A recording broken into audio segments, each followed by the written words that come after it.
All right, man, let's go ahead and get into it, big dog, because I have a lot to say, and this will be my first college football video, if I'm correct. I'm not sure, but I know I'll be posting online gameplay on my second channel, which I will leave in the description below. But let's go ahead and talk about this, because the decision to leave off Alabama in this 12-team format for a team that has the 60th ranked strength of schedule does not make no sense to me, right? But before I get to all that, I just want to say Alabama, they took care of business in the regular season, but they didn't do enough. They shouldn't have lost to Vanderbilt after getting a big victory versus Georgia. They shouldn't have done that. Like, I just don't know what happened that Saturday afternoon, but they decided to lay an egg, and that's what happens. And then they go turn around and lose to Tennessee. Maybe like 2 weeks after that L. It's like I don't know, bro. Like that can't happen. And then they suffer a devastating loss to Oklahoma, which they could easily just made the playoffs if they didn't suffer that loss to Oklahoma. Like, you cannot do that, especially in embarrassing fashion the way they did.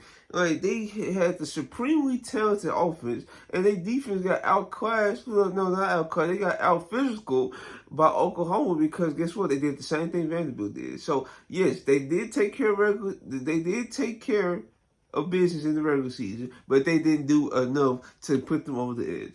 Okay, so let's go ahead and get into it. So today, it was leaked, actually. It wasn't even reported, so it was leaked that SMU was going to get the 11th seed over Alabama, right? And I just don't get this format. I just don't, because last year with Alabama, who was the team that was looking outside within, right? They was on the outside. They was on the bubble to make the college football playoff, which was 4 teams last year. That was the final year of that. How did they get the victory over Georgia, and Georgia completely missed the playoffs entirely? How does that make sense when Georgia was undefeated for like 2 years straight or something like that, won national championship in back-to-back years, and they don't get the nod when they play the tougher opponents? That don't make sense to me. I just don't see how Georgia get kicked out so easily. But we have a team in SMU, they could just make their conference championship game, and they suffer a loss to Clemson. It didn't have to be a blowout loss for Alabama to be in. A loss is a loss. Like, if you lose with the weak schedule you had, you deserve to not make it at all. And I'm not saying Alabama deserve to be the team to take the spot, right? It could have been Ole Miss. It could have been South Carolina. It could have been either one of those teams, because both of those teams has played tougher opponents. You could even pick another team that wasn't an SEC school team, and they probably had better strength of schedule than SMU. All I'm saying is, the way the college football format should be from here on out, it should be heavily reliant on strength of schedule. We should not reward conference championship game appearances. We should not be doing that. I don't know why in 2024 we still trying to do that. No, if you're going to make it, you have to win it. Especially since your strength of schedule is not that good. Like, let's say, now, even one of those teams named Alabama, South Carolina, Ole Miss, even one of those teams, strength of schedule was like, I say like top 20, 30. No, I say like top 20, right? And they make the conference championship game, their conference championship game, and they lost. I can understand their argument. I really can. But I just can't understand SMU argument when they have not beaten a top 25 opponent. They barely beat, 2 or 3 opponents above 500. And then they have the 60th ranked strength of schedule. It's like, it just can't compute in my mind how that's even allowed. I just don't know how. And guess what? Now it's going to open up a can of worms where teams is going to just stat pad victories and don't play nobody hard no more. And then once folks bring up that argument, it's like, well, Alabama didn't get punished for that. They got punished for losing to Vanderbilt in Tennessee and Oklahoma. They lost conference games. It's like, okay, at the end of the day, they beat the SEC champions, right? They beat a top 25 opponent, LSU. They beat South Carolina, who's also on the bubble to make the playoffs. It's like, what are we doing? No, I'm not gonna hold those L's against them as heavily as folks is. That's why I feel like if y'all want to play those games, the American people, they should not freaking get the chance to view Alabama versus Ohio State or Alabama versus Notre Dame matchup in the regular season. They shouldn't even get the chance to view that, because you play those games to actually get the boost in your strength of schedule, to get the boost in your rankings after you get a victory like that. But at the end, it's just not gonna matter, because guess what? The only thing you have to do is just make a conference championship game, and guess what? You automatically be in the playoffs.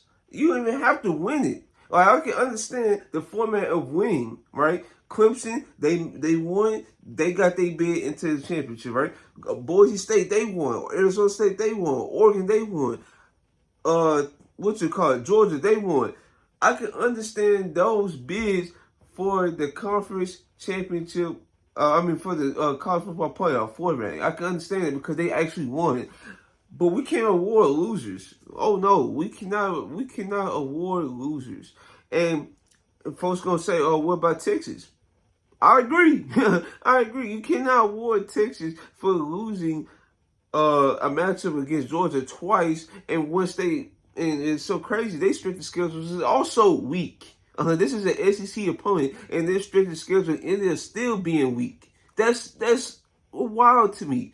The two opponents that they faced in the top 25 was Georgia. Guess what? They lost twice. The first time, they got blown out, absolutely dominated their home field. The second time around, Texas, it was like a back and forth defensive matchup, but Georgia ended up pulling away in overtime. So, yeah, I just, no, it's because this is not SEC bias at all.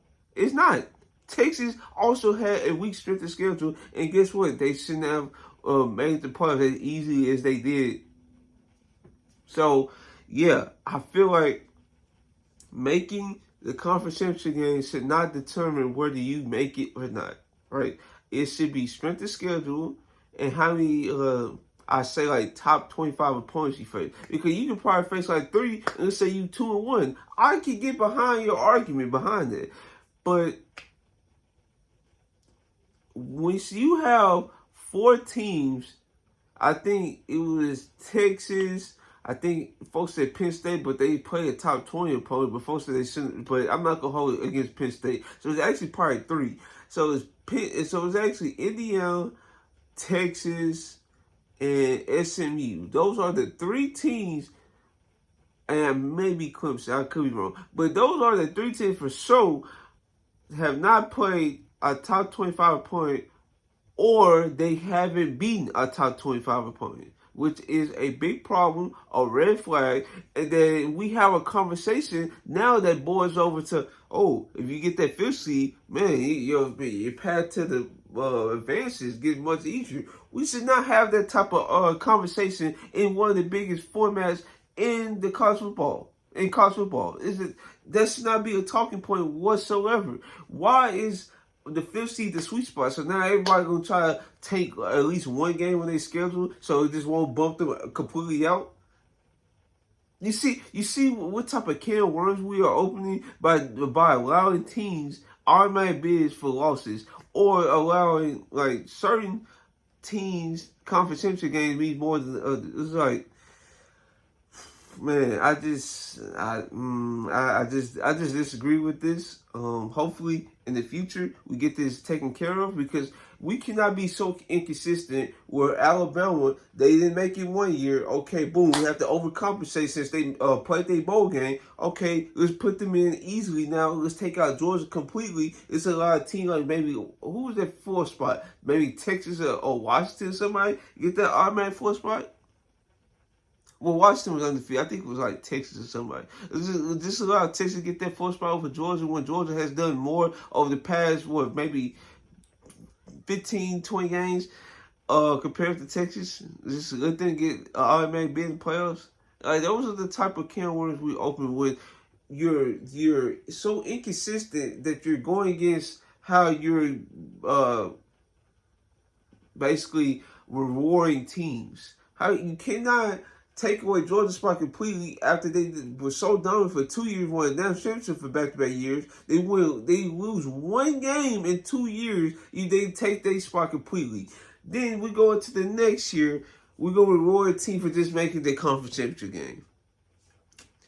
I just disagree with this. So hopefully you guys like, comment, subscribe. I would definitely, if y'all comment in this video, y'all argument of whether Alabama should have or shouldn't have not made it, I'm listening. I'm willing to go back and forth with y'all in the comments because this needs to be fixed. The inconsistency needs to be fixed. If you're gonna reward conference champions, conference championship game appearances, do that every year. Don't do it just 1 year and then, okay, we're going to go against that the other year.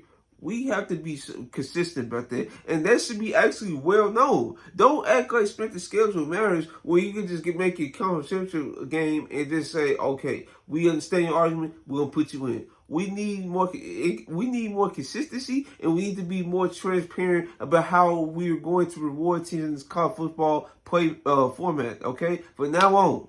So if you guys like this video, like, comment, subscribe. This is your boy, Terrell. I'm out.